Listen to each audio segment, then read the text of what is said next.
Election commission विपक्ष के निशाने पर है। जाहिर सी बात है, अगर चुनाव आयोग पर उंगलियां उठ रही है तो ईवीएम मशीन भी उसके केंद्र में होगा।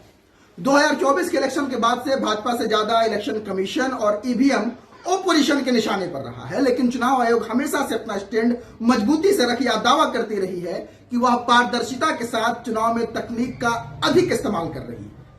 इस लोकसभा चुनाव में इलेक्शन कमीशन के वोटिंग वाले दिन मतदान की प्रतिशत का हर 2 घंटे के अंतराल में जानकारी के लिए एक ऐप जारी किया गया, जिसमें जानकारी अपडेट होती है, लेकिन अंतिम आंकड़े चुनाव आयोग जारी करता है।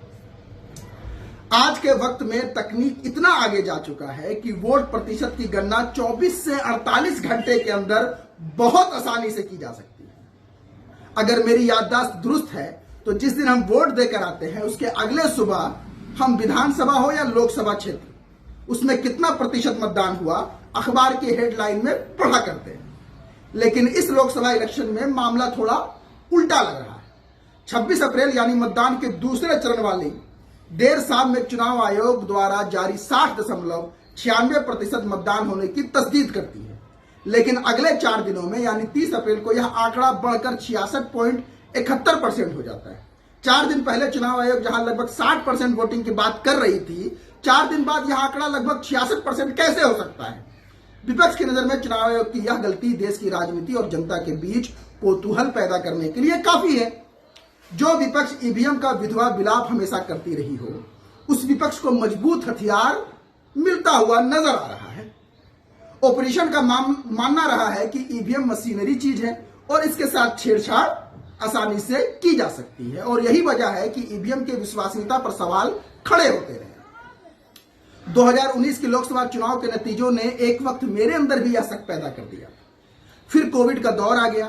प्रधानमंत्री मोदी जी ने घोषणा की कोरोना वायरस को भगाने के लिए अपने अपने घरों से मोमबत्ती, टॉर्च और मोबाइल की फ्लैश लाइट जलाए।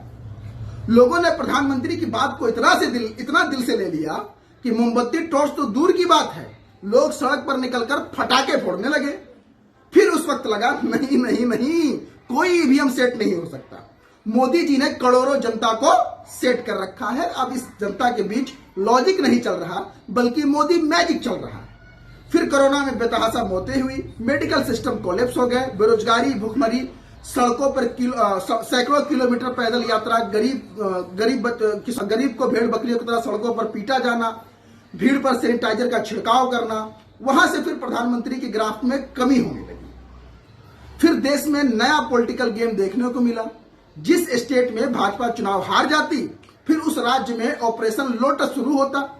वहां विपक्ष के विधायक को खरीद लिया जाता या विपक्ष को ही तोड़कर 2 हिस्सों में बांटकर कमजोर कर दे रहा था, और यह प्रत्यक्ष और अप्रत्यक्ष रूप से भाजपा वहां पर स्थापित होकर शासन भी करने लगी। भाजपा को सत्ता का भूख मुख्यमंत्री या प्रधानमंत्री तक ही नहीं रह गया, वह म्युनिसिपल इलेक्शन में भी दिखाई देने लगा। भाजपा इसके लिए कोई भी कीमत चुकाने के लिए तैयार दिखने लगी। पिछले महीने चंडीगढ़ के मेयर इलेक्शन में भाजपा की यह भूख हम सब देख चुके हैं। जरा सोचिए, चंडीगढ़ में मात्र 36 वोटों में जो हेराफेरी करने से बाज नहीं आए हो, वो इतने बड़े वोटिंग सिस्टम में घपला क्यों नहीं कर सकते?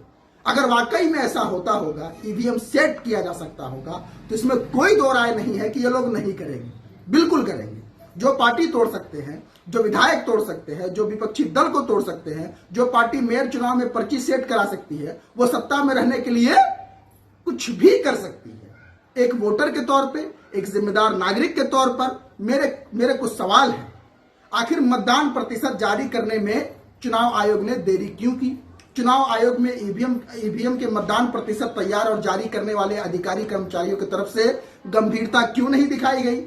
2014 के लोकसभा चुनाव में हर चुनावी चरण के बाद चुनाव आयोग से प्रेस कॉन्फ्रेंस की परंपरा रही थी, लेकिन 2014 के बाद यह परिपाटी परंपरा क्यों खत्म हो गई? जब 24 से 48 घंटे के अंदर वोटिंग प्रतिशत के अंतिम आंकड़े आ सकते हैं, तो फिर इतनी देरी क्यों? चुनावी चरण वाले दिन चुनाव आयोग में प्रेस कॉन्फ्रेंस की परंपरा होने से चुनाव आयोग और चुनावी प्रक्रिया से जुड़ी मशीनरी में भी मतदान प्रतिशत के आंकड़े जारी करने का दबाव रहता था, लेकिन अब ऐसा नहीं दिख रहा। चुनाव आयोग की तरफ से 30 अप्रैल को जारी पहले और दूसरे चरण के मतदान प्रतिशत के आंकड़े को लेकर चुनाव आयोग में सिर्फ देरी पर सवाल नहीं उठ रहा है, बल्कि यह भी सवाल उठाया जा रहा है कि आखिर 19 अप्रैल और 26 अप्रैल को मतदान खत्म होने के बाद शुरुआती मतदान प्रतिशत के आंकड़े में और अंतिम प्रतिशत आंकड़े में 6% का फर्क कैसे हो सकता है।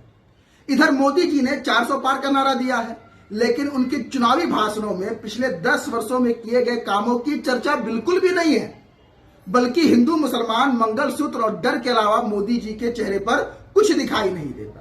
जो स्थिति दिख रही है उससे तो स्पष्ट है कि मोदी जी को इस बार जनता चुन नहीं रही है, इसलिए मोदी जी कहीं चुनाव आयोग और ईवीएम के सहारे ही अपनी नैया पार करवाने में तो नहीं लग गए हैं।